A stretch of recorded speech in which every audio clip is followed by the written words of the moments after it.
post-pandemic vaccine therapy journey episode when your own body started feeling like foreign territory.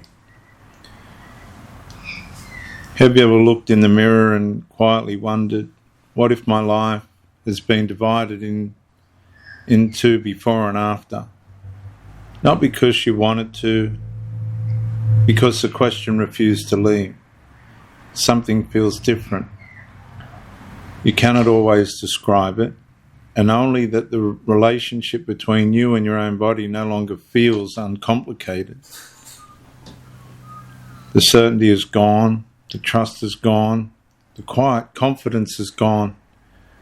The body that once felt like home now feels unfamiliar. Every unusual sensation captures your attention. Every ache, every heartbeat, every moment of exhaustion, every unexplained symptom.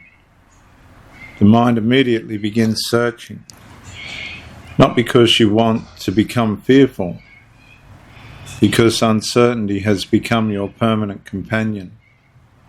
You remember the pressure, the deadlines, the demands, the impossible choices, the feeling that refusal carried consequences while acceptance carried unknowns. And the deepest wound was not only physical, it was existential. You began asking questions you never imagined asking. Who truly governs my body? Who decides acceptable risk? Where does informed consent end and institutional expectation begin? And the conflict moved beneath the skin, not simply as biology, as identity, as autonomy, as conscience. Even after the public emergency faded, the internal occupation remained. The body became a place of negotiation instead of peace. Medicine no longer felt emotionally separate from authority. Authority no longer felt separate from survival. And survival no longer felt separate from fear. And fear quietly settled inside ordinary living. Some people recovered confidence.